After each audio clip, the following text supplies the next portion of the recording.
All right, another James Bond movie, and here we go with Goldfinger. This one is This will be the third movie now that Sean Connery has done with the title of James Bond. This one's directed by Guy Hamilton. In this movie, James Bond is investigating a guy that basically is smuggling in gold in many different ways and basically trying to drive down the value of it because of the amount that he has and how he sells it and so forth. While James Bond is investigating this smuggler, a gold smuggler, he comes to find out that there's something a little more involved in what's going on with this. The guy actually has a plan to contaminate Fort Knox, the biggest gold depository in the US, with radioactivity. By doing that, the gold that he basically has becomes more valuable, and he becomes basically this even richer guy and the biggest gold supplier in the world.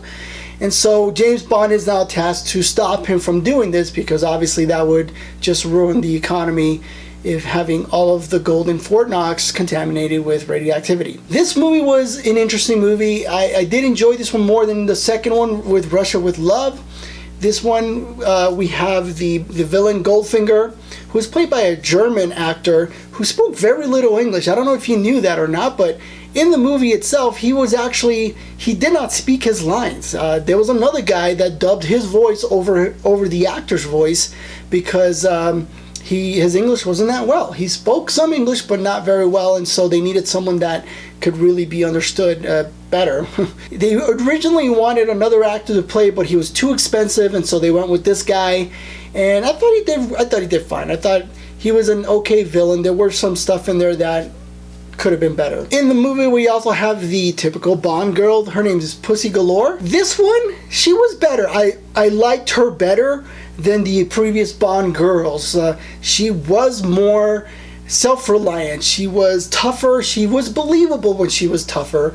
There were a couple of times when it went a little too far, and she lost me in the believable tough category. I thought she did great.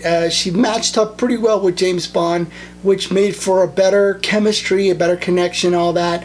And I bought into their relationship a little better than the other Bond girls. James Bond, even though he's still that tough, brute, suave guy, he seemed a little tamer in this one than he has in the other movies, or his first two James Bond outings. And maybe because he's more comfortable with the character, but I did enjoy his performance a little better as well. Then we've got the baddie, the henchman, Oddjob, the one where he throws his hat and he basically kills people with it. It's got like a metal blade in it or whatever, and he demonstrates this by throwing it at a marble statue at the head, and the head falls off. Fun stuff like that, but he makes it seem like he's this evil guy, but you can't help but not take him seriously. He doesn't speak a word in the whole movie. He doesn't have a single line in the movie. He's just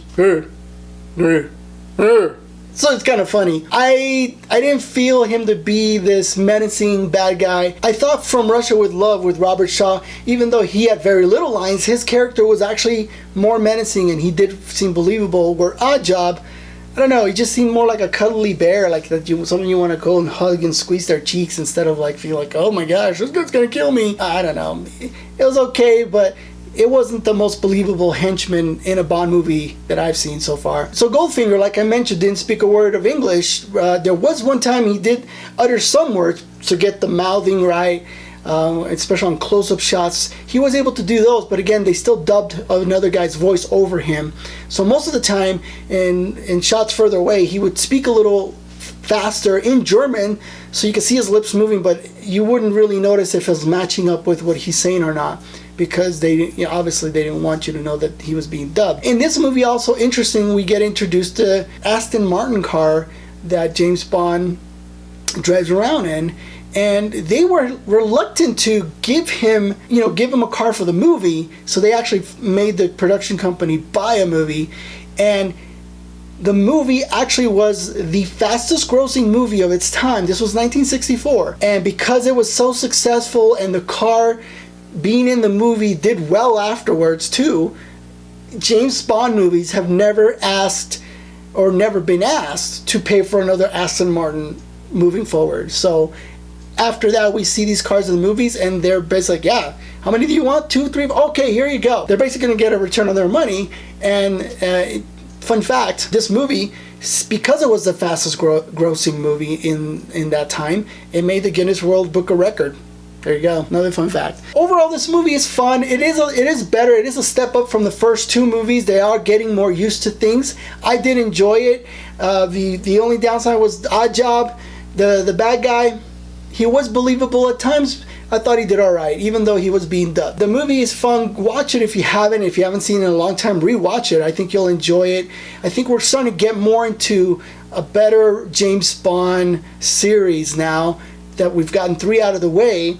They are getting better with how they do things. Thanks again for watching this. I hope that this makes sense to you, that you're enjoying the information I give you. I love the James Bond series. I hope that you guys love them too. So like it if you're enjoying what I'm doing. Give me a comment. I want to know what you think of these movies. Have you watched them? Do you like James Bond movies? There's probably people there that love to watch James Bond, so why don't you share this video with them? Have them watch my series. I'm going to be doing more. Again, subscribe if you're new, and thanks again for showing up to this, and I hope that you guys are watching movies, because I know that I am.